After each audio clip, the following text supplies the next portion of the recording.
नमस्कार दोस्तों, स्वागत है आपका हमारे चैनल कहानियों की दुनिया बाय वानी में। तो हमारी आज की कहानी है राजपूत कैदी भाग 2, लेव तॉलस्टॉय की कहानी। हिंदी अनुवाद मुंशी प्रेमचंद। तो चलिए शुरू करते हैं। बालक मान गया। पहाड़ी की चोटी कुछ दूर न थी। बेड़ी के कारण चलना कठिन था, परंतु ज्यों त्यों करके धर्म सिंह चोटी पर पहुंचकर चारों ओर देखने लगा। दक्षिण दिशा में एक घाटी दिखाई दी।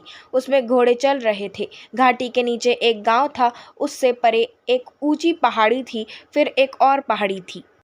इन पहाड़ियों के बीचों बीच जंगल था। उससे परे पहाड़ थे, एक से एक ऊंचे।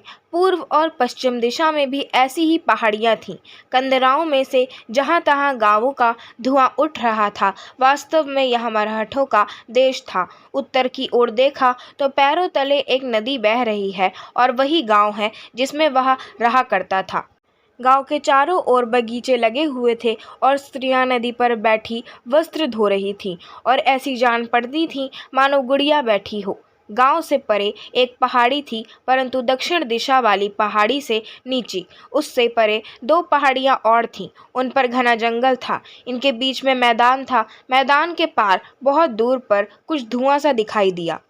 अब धर्म सिंह को याद आया कि किले में रहते हुए सूर्य कहाँ से उदय होता और कहाँ अस्त हुआ करता था। उसे निश्चय हो गया कि धुएं का बादल हमारा किला है और उसी मैदान में से जाना होगा। अंधेरा हो गया। मंदिर का घंटा बजने लगा। पशु घर लौट आए। धर्म सिंह भी अपनी कोठरी में आ गया। रात अंधेरी थी। उसने उसी रात भागने का विचार किया, पर दुर्भाग्य से संध्या समय मरहठे घर लौट आए। आज उनके साथ एक मुर्दा था। मालूम होता था कि कोई मरहठा युद्ध में मारा गया है। मराठे उस शव को स्नान कराकर श्वेत वस्त्र लपेट अर्थी बना राम नाम सत्य कहते हुए गांव के बाहर जाकर शमशान भूमि में दाह करके लौट आए। 3 दिन उपवास करने के बाद चौथे दिन बाहर चले गए। संपतराव घर ही में रहे। रात अंधेरी थी। शुक्ल पक्ष अभी लगा ही था। धर्म सिंह ने सोचा कि रात को भागना ठीक है। चरण सिंह से कहा, भाई चरण, सुरंग तैयार है, चलो भाग चलें। चरण सिंह ने कहा भयभीत होकर, रास्ता तो जानते ही नहीं, भागेंगे कैसे? धर्म सिंह ने कहा, रास्ता मैं जानता हूँ। चरण सिंह ने कहा, माना कि तुम रास्ता जानते हो, परंतु एक रात में किले तक नहीं पहुँच सकते। धर्म सिंह ने कहा, यदि किले तक नहीं पहुंच सकेंगे तो रास्ते में कहीं जंगल में छिपकर दिन काट लेंगे। देखो, मैंने भोजन का प्रबंध भी कर लिया है। यहाँ पड़े पड़े सड़ने में क्या लाभ है? यदि घर से रुपया ना आया तो क्या बनेगा? राजपूतों ने एक मराठा मार डाला है, इस कारण यह सब बहुत बिगड़े हुए हैं। भागना ही उचित है। चरण सिंह ने कहा, अच्छा चलो। गांव में जब सन्नाटा हो गया तो धर्म सिंह सुरंग से बाहर निकल आया, पर चरण सिंह के पैर से एक पत्थर गिर पड़ा। धमाका हुआ तो संपतराव का कुत्ता भौंका, लेकिन धर्म सिंह ने उसे पहले ही हिला लिया था। उसका शब्द सुनकर वह चुप हो गया। रात अंधेरी थी। तारे निकले हुए थे। चारों ओर सन्नाटा था। घाटियां धुंध से ढकी हुई थीं। चलते चलते रास्ते में किसी छत पर से एक बूढ़े के राम नाम जपने की आवाज़ सुनाई दी। दोनों दुबक गए। थोड़ी देर में फिर सन्नाटा छा गया, तब वे आगे बढ़े। धुंध बहुत छा गई। धर्म सिंह तारों की ओर देख कर राह चलने लगा। ठंड के कारण चलना सहज न था। धर्म सिंह कूदता फांदता चला जाता था। चरण सिंह पीछे रहने लगा। चरण सिंह ने कहा, भाई धर्म, जरा ठहरो, जूतों ने मेरे पैरों में छाले डाल दिए। धर्म सिंह ने कहा, जूते निकाल कर फेंक दो, नंगे पैर चलो। चरण सिंह ने जूते निकाल कर फेंक दिए। पत्थरों ने उसके पाँव घायल कर दिए। वह ठहर ठहर कर चलने लगा। धर्म सिंह ने कहा, देखो चरण, पाँव तो फिर चंगे हो जाएंगे, पर यदि मराठों ने आ पकड़ा तो फिर समझ लो कि जान गई।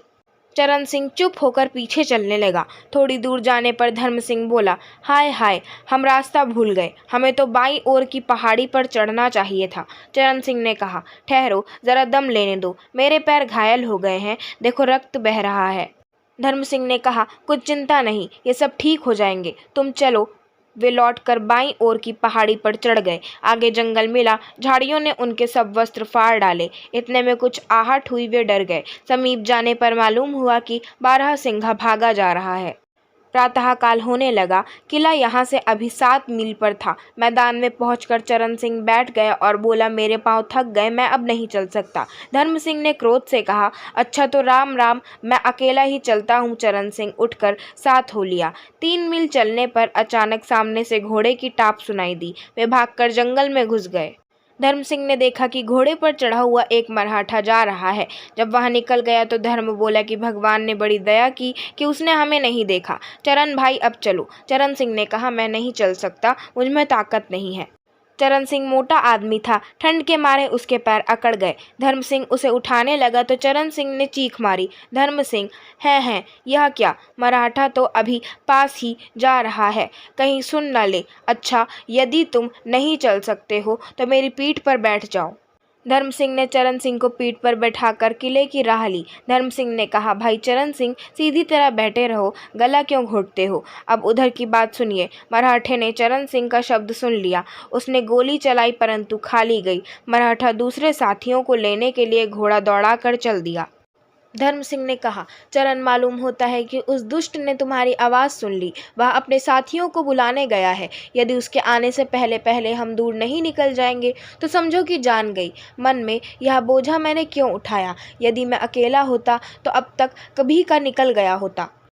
चरण सिंह ने कहा, तुम अकेले चले जाओ, मेरे कारण प्राण क्यों खोते हो? धर्म सिंह ने कहा, कदापि नहीं, साथी को छोड़कर चल देना धर्म के विरुद्ध है। धर्म सिंह फिर चरण सिंह को कंधे पर लाद कर चलने लगा। आधा मील चलने पर एक झरना मिला। धर्म सिंह बहुत थक गया था। चरण सिंह को कंधे से उतार कर विश्राम करने लगा। पानी पीना ही चाहता था कि पीछे से घोड़ों की टापें सुनाई दी। दोनों भागकर झाड़ियों में छिप गए।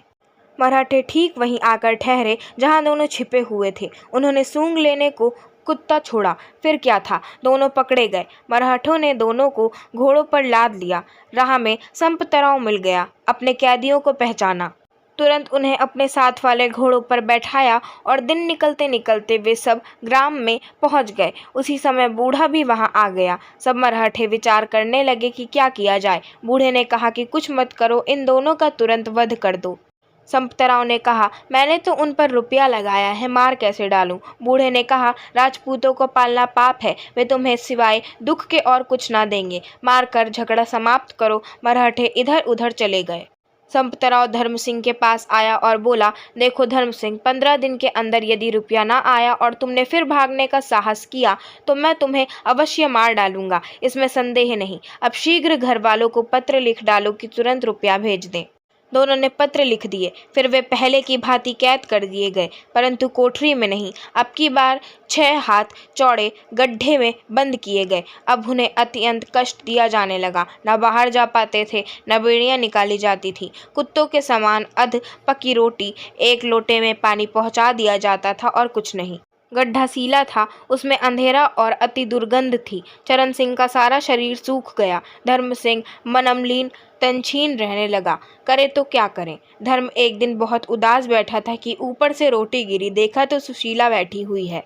धर्म सिंह ने सोचा, क्या सुशीला इस काम में मेरी सहायता कर सकती है? अच्छा, इसके लिए कुछ खिलौने बनाता हूँ, कल जब आएगी तब इसे देकर फिर बात करूँगा। दूसरे दिन सुशीला नहीं आई। धर्म सिंह के कान में घोड़ों के टापों की आवाज़ आई। कई आदमी घोड़ों पर सवार उधर से निकल गए। वे सब बातें करते जाते थे। धर्म सिंह को और तो कुछ न समझ में आया। हाँ, राजपूत शब्द बार बार सुनाई दिया। इससे उसने अनुमान किया कि राजपूतों की सेना कहीं निकट आ पहुंची है। तीसरे दिन सुशीला फिर आई और 2 रोटियां गड्ढे में फेंक दी। तब धर्म सिंह बोला, तू कल क्यों नहीं आई? देख, मैंने तेरे वास्ते खिलौने बनाए हैं। सुशीला ने कहा, खिलौने लेकर क्या करूंगी? मुझे खिलौने नहीं चाहिए। उन्होंने तुम्हें मार डालने का विचार कल पक्का कर लिया है। सब मराठे इकट्ठे हुए थे, इसी कारण मैं कल नहीं आ सकी। धर्म सिंह ने कहा, कौन मारना चाहता है? सुशीला ने कहा, मेरा पिता। बूढ़े ने यह सलाह दी है कि राजपूतों की सेना निकट आ गई है, तुम्हें मार डालना ही ठीक है। मुझे तो यह सुनकर रोना आता है। धर्म सिंह ने कहा, यदि तुम्हें दया आती है तो एक बांस ला दो। सुशीला ने कहा, यह नहीं हो सकता। धर्म सिंह ने कहा, सुशीला दया करो, मैं हाथ जोड़कर कहता हूँ कि एक बांस ला दो। सुशीला ने कहा, बांस कैसे लाऊं? वे सब घर पर बैठे हैं, देख लेंगे। यह कहकर वह चली गई। सूर्य अस्त हो गया, तारे चमकने लगे। चांद अभी नहीं निकला था। मंदिर का घंटा बजा, बस फिर सन्नाटा हो गया। धर्म सिंह इस विचार में बैठा था कि सुशीला बांस लाएगी अथवा नहीं। अचानक ऊपर से मिट्टी गिरने लगी। देखा तो सामने की दीवार में बांस लटक रहा है। धर्म सिंह बहुत प्रसन्न हुआ। उसने बांस को नीचे खींच लिया। बाहर आकाश में तारे चमक रहे थे। गड्ढे के किनारे पर मुंह रखकर धीरे से सुशीला ने कहा, धर्म सिंह सिवाय 2 के और सब बाहर चले गए हैं। धर्म सिंह ने चरण सिंह से कहा, भाई चरण, आओ एक बार फिर यत्न कर देखें, हिम्मत ना हारो, चलो मैं तुम्हारी सहायता करने को तैयार हूँ। चरण सिंह ने कहा, मुझ में तो करवट लेने की शक्ति नहीं, चलना तो एक और रहा, मैं नहीं भाग सकता। धर्म सिंह ने कहा, अच्छा, राम राम, परंतु मुझे निर्दयी मत समझना। धर्म सिंह चरण सिंह से गले मिला। बांस का एक सिरा सुशीला ने पकड़ा, दूसरा सिरा धर्म सिंह ने। इस भांति वह बाहर निकल आया। धर्म सिंह ने कहा, सुशीला, तुम्हें भगवान कुशल से रखें, मैं जन्म भर तुम्हारा जस गाऊंगा। अच्छा, जीती रहो, मुझे भूल मत जाना। धर्म सिंह ने थोड़ी दूर जाकर पत्थरों से बड़ी तोड़ने का बहुत ही यत्न किया, पर वह ना टूटी। वह उसे हाथ में उठाकर चलने लगा। वह चाहता था कि चंद्रमा उदय होने से पहले जंगल में पहुंच जाए, परंतु पहुंच ना सका। चंद्रमा निकल आया, चारों ओर उजाला हो गया, पर सौभाग्य से जंगल में पहुंचने तक राह में कोई न मिला।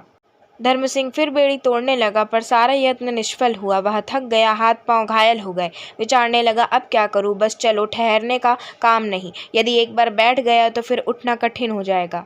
माना कि प्रातः काल से पहले किले में नहीं पहुंच सकता, ना सही, दिन भर जंगल में काट दूंगा, रात आने पर फिर चल दूंगा। सहसा पास से 2 मरहटे निकले। वह झट से झाड़ियों में छिप गया।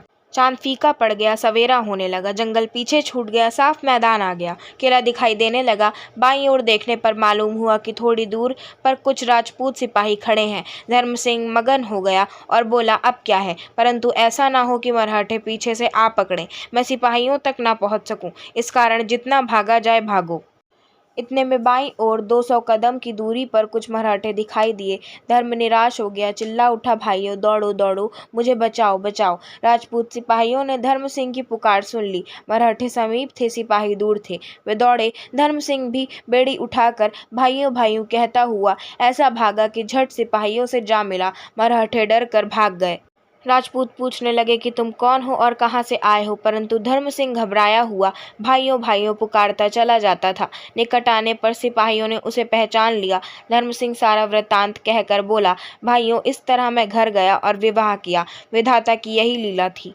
1 महीना पीछे 5000 मुद्रा देकर चरण सिंह छूटकर किले में आया। वह उस समय अधमुए के समान हो रहा था। आशा करती हूँ आपको हमारी आज की कहानी राजपूत कैदी पसंद आई होगी। अगर आपको हमारी आज की कहानी पसंद आई हो तो हमारे चैनल को सब्सक्राइब करें, वीडियो को लाइक करें और बेल आइकन दबाना ना भूलें। और हमें कमेंट कर ज़रूर बताएं कि आपको कैसी कहानियाँ पसंद हैं। हम वैसी ही कहानियाँ आपके लिए ज़रूर लाते रहेंगे। धन्यवाद।